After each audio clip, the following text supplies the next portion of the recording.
Today I'm painting a pug and pumpkins. Hi everyone, Steve Elliott here again.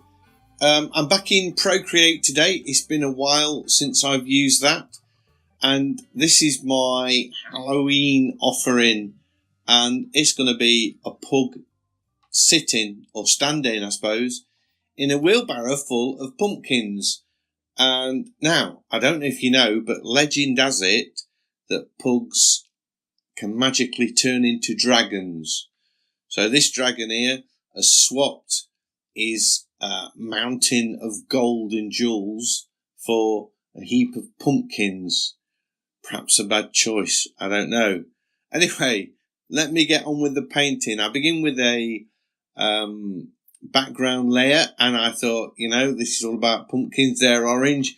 Let's put a ground of orange down. And honest to God, that is the genuine reason I chose orange.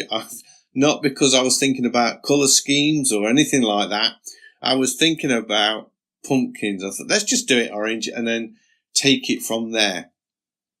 And then I create another layer, and I lock the orange layer so I can't touch it again. And then I create another layer, and I choose the oil turpentine brush for this. This is the only brush I use in the whole of the painting. It's a default brush in Procreate. You can find it under, I think it's oil brushes or blending brushes or somewhere. Anyway, it's in there. It's just called turpentine brush, and that's the only one I use for the whole of the painting, because I wanted to get this sort of real. I wanted to see the bristles in the brush strokes. So it was a really loose painting. At the minute, I am in this, going down this road where I'm wanting to see thick brush strokes. Now in Procreate, you can't get that thick oil paint effect that you can get in Art Rage and other apps.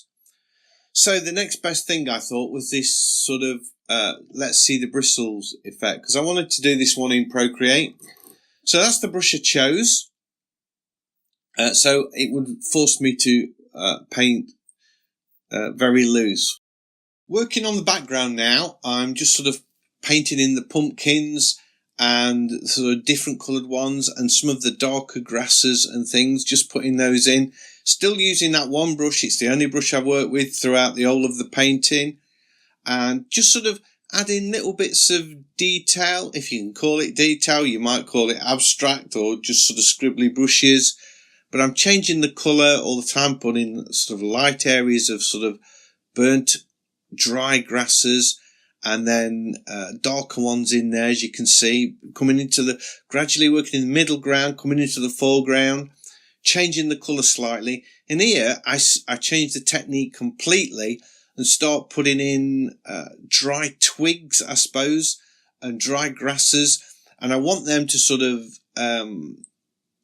not bury the wheelbarrow, but make it look as though the wheelbarrow is completely set inside all of these grasses. If it's sitting deep inside the grasses, so I have them overlapping the wheelbarrow, and I change the colour. I put some lighter ones in there. I think that's quite important. Then when I'm happy with that, I'm back into looking at painting Arnie again, and now I'm going in with some darker shadows. And there's a message coming from Facebook, bleeping away, annoying me. Sorry about that. Anyway, back to Arnie. I've sort of put in the darker colours, and then I go in with a lighter colour, and it's still sort of a mid-tone, but you notice it's blue. I want to sort of have the look that the light bouncing off him is making his fur look blue. I'm using that liquify tool there, look, to sort of just slightly adjust and tweak things, make his body a little bit more solid at the back. I didn't quite get that proportion right. And generally just sort of working on him, putting in details, going in with some highlights now. So you can see this has been kind of a 3-step layer to sort of really dark, sort of mid-tone dark, very dark, then lights again. Just sort of building him up slowly.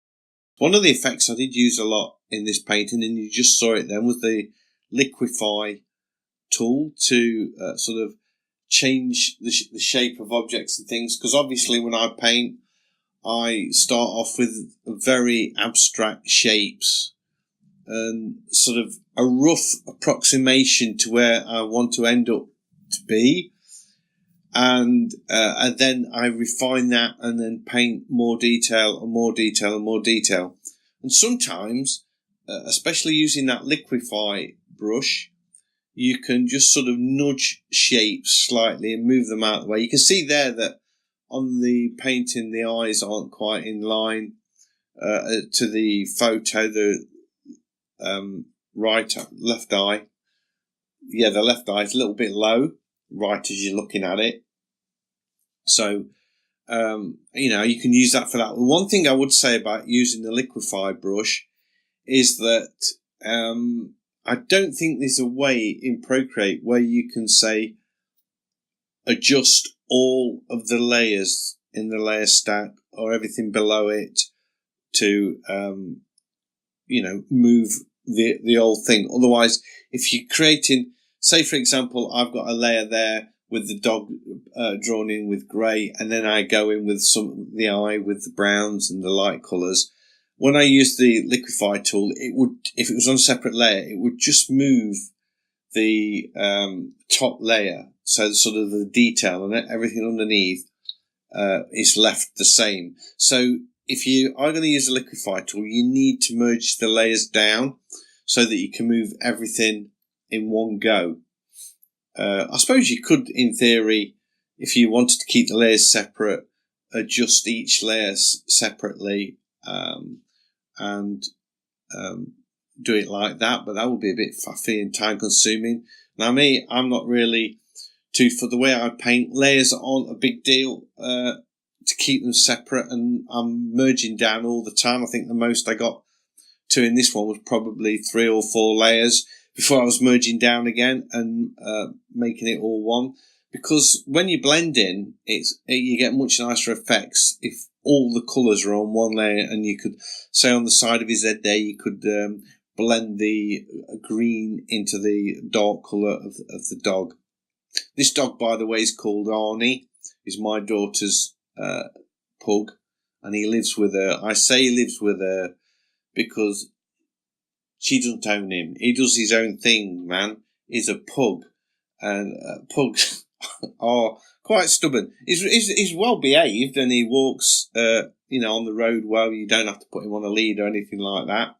He has got an harness on there, you can see, because when they do have to sometimes cross a busy road with traffic, and they put him on the lead for that. But when they're walking on sort of side streets, now he's great. He sits at the curb and everything, like a good dog. But he is his own master, really. He kind of does his own thing, and not really that obedient. But he's a lovely dog, and she loves him to bits. And here he is, sat on these pumpkins. So anyway, I painted Arnie on a separate layer, merged him down for all the blending and stuff. One of the things that I really wanted to work on and get a bit more detail in was the eyes as well. You notice, more specifically, the eyeballs, I suppose, than the actual eyes and the fur around the eye, but the actual eyeballs. I wanted them to look a little bit more lifelike and a bit more real than perhaps anything else on the painting. So I did spend quite a bit of time just blending colours and adding different shades of colour and tones of colour, just to get that kind of glazed look in the eye, a sort of glassy look.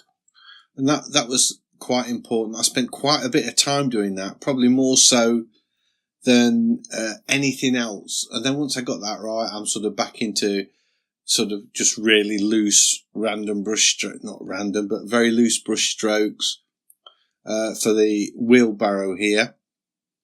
And I did think that at this point, the wheelbarrow looks like it's kind of floating, really, rather than anchored to the ground. So I felt it needed some shadow work putting in there, just below the wheelbarrow and at the sort of side of it, just with some really loose brushwork, and then some of the dry grasses just painted in there very loosely. And I think that just adds to the old composition, finishes the composition, ties it all together, makes that wheelbarrow sit nice and deep in the grasses. And I'm not really too fussed about the background at all.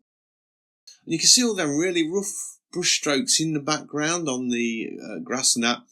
I left them like that. I never got to put in any more detail than that. I wanted all the detail on Arnie. And the pumpkins, obviously, they're quite important in this. So I don't know whether to call this painting the Pumpkin King or Pug and Pumpkins. What do you think? Leave a comment below. Tell me which you think would be the better name for this painting. I'm kind of going with Pug and Pumpkins at the minute, but I do think the Pumpkin King would be quite a cool name as well. I'm not sure. So if you could let me know, that would be a great help. Like, think what other people think about that would be much appreciated. Anyway, so I'm going in with the pumpkins now, and I'm sort of putting in the detail. Now the pumpkins, really, it's all about the shadows. So to get that sort of spherical shape, I mean, at the minute they look like circles, but to get the shape, all you've got to do is, and there we are, I'm skipping about all over the place. I see something and then I'll go and sort of tweak it, as I tweaked his face there, and then back on the pumpkins again. And you can see I'm painting the shadows, and then I sort of work on blending the shadows and the highlights, of course. So on this pumpkin, I'm sort of going in with the highlights. Notice they're probably not, oh no, I was going to say they're not as bright on the painting as they are on the photo, but in actual fact, I think they're probably more bright. Yeah. So anyway, I'm not saying that's wrong. I think I quite like that, because that is all the focal part of the painting. So you need sort of brighter colours and more highlights around there. Maybe the brightest colour should be on his eyes, and maybe just those highlights around his mouth. But I think it works well. I don't intend to change anything. So as you can see, I'm sort of, it looks like I'm sort of painting I am painting lines, obviously, around these pumpkins, but then I soften them off on one edge so they become shadows. And it's all about getting those shadows in to get those pumpkin shapes. And one example, if you look at the sort of pumpkin in between his two legs, it looks very flat at the minute. There's no shape to it, really. So a little bit later on, I go back, like the pumpkin that I'm painting now. Can you see the shadows being sort of blended into there? Is what gives it that form and makes it look like a three-dimensional shape. And a little bit of shading around the top of the pumpkin. It all adds to the illusion that you've got something three-dimensional there. I really enjoyed doing this. It was something, I've been doing the rocks and the boats and the things lately. So this is a real nice change. My daughter took this photo. I didn't take this one. And as soon as she posted it on Instagram, and as soon as I saw it, I thought, I have got to paint this. This is the coolest picture ever. She went out on a family day out with Killy and a partner, and they went pumpkin picking to a local farmer's field, and Arnie obviously needed to guard the pumpkins. That was his job. And she took this photo, and I thought, I've just got to paint it. So I said, is it okay, Charlotte, if I paint this? And she was, of course you can, Dad, go for it. And then when she saw the finished painting, I said, I need it on a t-shirt. And so I put it on Redbubble. So if anybody's interested, by the way, you can get it as like a wall hanging, a duvet cover. How cool would it be to have a pumpkin and pug duvet colour? And loads of other stuff, all available on Redbubble. That's my little bit of promotional plug there. A little bit naughty, because that's not what this channel's all about, really. But anyway, I'm sort of getting close to the end. I felt that once I did these I'm still working on the pumpkins, but once I'd finished them, I felt that the background pumpkins just needed a little bit of tweaking. And obviously the grass, I felt that sort of straw needed just bringing forward a little bit. And the wheelbarrow, the arms of the wheelbarrow, I didn't want them to sort of dominate and be sort of painted in fully. So I just left them fuzzy. I don't think it detracts or looks odd. And I put a little bit more shadow under the barrow, sort of give the idea of it's all sort of straw and twigs and stuff. Notice I've changed the composition slightly and lifted the barrow a bit higher so you can see more of the ground. That was sort of just a balance thing to make it look more balanced. Here we are now. I'm going in painting those distant pumpkins and putting highlights and shadows on them just to give them a little bit of form as well, and sort of go all the way back with those. At the minute I'm sort of sharpening up the grass a bit, I suppose, and putting that little soily patch in there. You can see I'm sort of whacking the shadows on. Just simple brush strokes, just sort of, I'm not saying they're splattered anywhere, but you know, it's always well thought out. Every brush stroke is planned. Gets the signature on. This is one of those rare ones where I put the signature on and it's finished. So that is it. That is my Pug and Pumpkins painting. I hope you've enjoyed this one. If you have, a big thumbs up as always is much appreciated. And if you're new to the channel, please consider subscribing because I have lots of videos like this and I would love to be sharing them with you. And happy Halloween, everybody. See you in the next one. Bye.